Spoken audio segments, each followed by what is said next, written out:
Hello, everybody, and a very warm welcome here to the Wine with Jimmy channel. I am delighted that you have clicked by. This is all about wine education. It very much closely follows key text and syllabus of major wine qualifications. But here you will find the information you require about the world of wine. And welcome to a really fascinating series, of course, on the rather enjoyable matching wine with food. And because this is a wine qualification, this is a wine channel, we are putting wine first there. I'm sure if you type into a search engine, food and wine would be more over than wine and food. So we are going to talk about a series here talking about the major concepts of wine and food. I've split it actually into two series. So here is an introduction, and then how to apply the principles comes in series 2. If you do have any comments or questions and you'd like to get in touch, please do comment on this video below. Make sure you click like and subscribe, as every little helps. So in series 1, the introduction, we're going to be talking about some of the key components in food, and then of course how that has an impact on the palate and the wine. So I'm going to begin with an introduction to start with, which will cover bases about general concepts of wine and food, talking about sensitivity, and then about sort of the key parts. Certainly some of the major components when we talk about wine friends and wine enemies. Now this part, along with part 2, the following video, is available as free content, but all other parts, that's part 3 to 6, are only available to those of you who subscribe to my e-learning platform. That's down at the bottom, you'll see there, www.winewithjimmy.com. Okay, so let's begin, I suppose, at the beginning. Now, food that is consumed, and that's, of course, food consumed with wine, will have an effect on the way the wine tastes. And also, wine can affect the taste of food, both negatively and positively.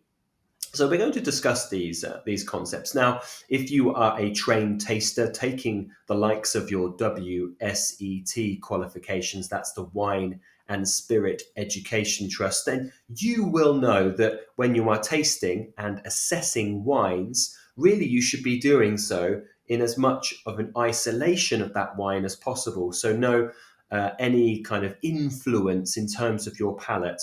But this is kind of the opposite. This is much more the enjoyment around wine and food and how it interplays, how both of those interplay with each other on your palate. So the purpose of food and wine pairing is really to take full advantage of these effects, what can happen to your palate, so that the food and the wine consumed together ideally provides you more pleasure than if they were going to be separate. So we're bringing the sum of the parts to make a more real enjoyable experience. Now, knowledge of the ways in which food and wine interact with each other will also help avoid negative or unpleasant taste combinations. Now, I will talk about how we are all very different in sensitivity on the next slide, but just at this point, we certainly do have some avoidances, which we shouldn't be doing, because for the majority of people, they are very difficult combinations, and we'll go through those as well. So a little bit about sensitivity of you. Now, the chart you see here, the tables with the 4 squares, is a chart from the Master of Wine, Tim Hannay, from his studies, which he's done extensive amounts on, of beverage preferences, attitudes, and behavior of sweet versus tolerant wine consumers, and actually wider afield than that. So I'll go through that very, very soon, as you'll see. Now, when it comes to an understanding of the basic taste interactions between food and wine, it is, of course, very important to remember that everybody is very different. So, therefore, you will have all different sensitivities to various flavor and aroma components. Now, Tim Hannay, the master of wine, put it into these 4 sections. Somebody who is a sweet, sensitive taster, they prefer sweeter wines. Those that are sensitive to taste, those that are hypersensitive, and then those that are tolerant. Now, this is just one study from one master of wine. Of course, there are various available. You can think about wider concepts to look at your sensitivity at home. How do you like your coffee? If you do drink coffee, do you like coffee that is full up and black with no additions to it? So you get that strong sort of bitterness coming through. If it is, of course, proper coffee, then you would be someone who's a rather tolerant taster. If you like your coffee on the other end of the spectrum, very milky, perhaps a latte, for example, then you would be considered a more sensitive or even maybe hypersensitive.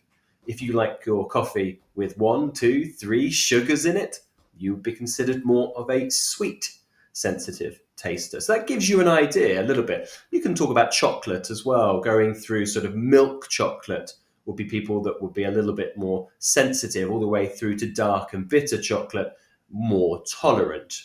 You could talk about pints as well, pints of beer. Perhaps you like just lager, very delicate and fresh lager. Maybe you are more of a sensitive. Maybe you like an ale. That might be somewhere in between. And then maybe you're quite fond of things like stout or porter, where you'll be a little bit more tolerant to certain tastes. But of course, it's not mutually exclusive. There is, of course, a lot of overlap. So, yes, we know that from one person to another, sensitivity to things such as bitterness can be very, very different. So that means, of course, that some people will find them enjoyable, whilst others may find them unpleasant. Now, this variation in both individual sensitivities and preferences means that what seems like a perfect pairing to one person may seem ordinary or even very unsuccessful to another. Pairings, therefore, should take into account the preferences and or sensitivities of the individual, as well as the basic interactions between the food and wine. Okay, so of course, when you are in a tasting or you are with friends talking about a certain pairing, then don't dismiss what somebody says immediately, because it may be that their sensitivities are different to yours. Now, when you place food in your mouth, your taste buds adapt so that the perception of the levels of sugar, salt, acidity, and so on in what you taste can be altered. So, an extreme example would be the unpleasantly acidic taste of orange juice when consumed immediately after toothpaste. And of course, this is something which is fairly frequent in everyday life because we get up. Many of us go through our waking up routine. That is, if the kids haven't dragged you out of your bed, but you then brush your teeth. Now, I personally brush my teeth after consuming food. I mouthwash a little bit, then I'll eat food, and then I will brush my teeth. Because, of course, if you brush your teeth first, then you have something like orange juice, the acidity is often heightened. And in addition to this, some foods such as chocolate or thick, creamy dishes have a mouth coating effect, kind of almost a glycerol effect that can impair the sense of taste. Now, there is a diagram up there of where we may find certain sensations such as sweet, salty, sour, bitter. But please remember that this is a guide and it is very different to everybody out there. Some people will find these components in different parts of their mouth. Now, being a little bit tongue-in-cheek here, get it? We are talking about the wine enemies. Now, there are two components in food that tend to make wines taste harder or harsher. So that's more astringent and bitter, more acidic, less sweet, and less fruity. These are sweetness, and you've got that on the left-hand side there, depicted by a piece of chocolate, and umami. And we'll talk about umami on the next slide, here depicted by a tomato. So these two things we will discuss in forthcoming videos. But for now, try and remember them, as they are not on the friendliest terms with wine. Wine struggles with these components in food. I just want to mention, what is umami? Now, you'll be aware of what sweetness is and acidity and so on, but umami may be a little bit alien to you, so it may be worth just discussing it. So for many years, there were 4 recognized basic taste groups, the 3 S's and a B. Okay, sweet, sour, salty, and bitter. Umami is the 5th element. Great movie. And it's a relatively recent discovery. It was officially named as a separate taste in the 1980s. And umami is really the true sense of savouriness in food. So the umami translation would be pleasant, savoury taste, deriving, of course, from Japan. And it has been described as something like brothy or meaty as well.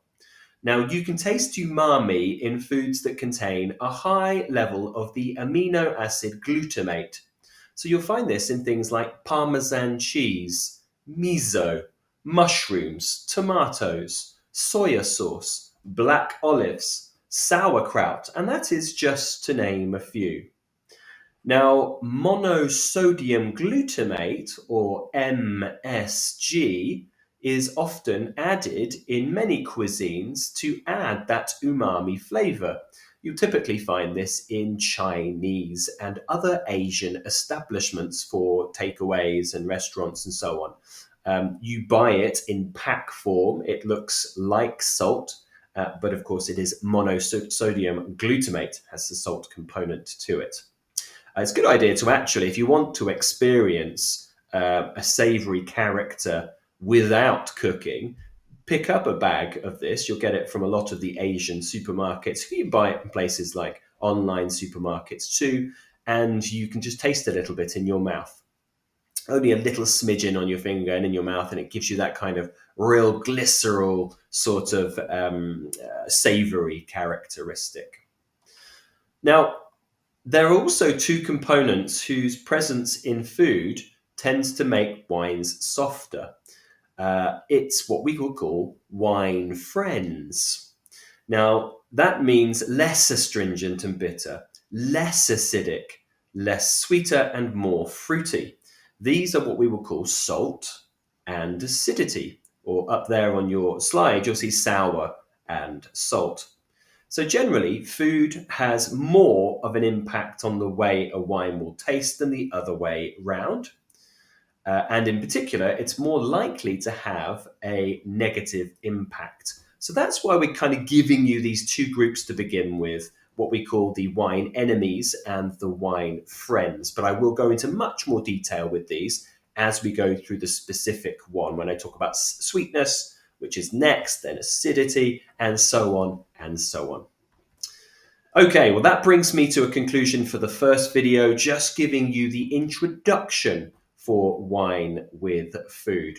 Next, join me for sweetness in food and its impact on the wine. If you do have any comments or questions, it would be delightful to hear from you. Maybe you have some favourites in terms of food and wine. Maybe you like the what grows together goes together, the local matching. Maybe you've had some sort of phenomenal matching at home that you'd love to share with the world. Please do get in touch. It's always great to hear from you. Well, I've been Jimmy Smith. Join me for another video soon. And if you do find yourself in the UK, come and say hello for a class, glass, or bottle. I've been Jimmy. Ciao for now.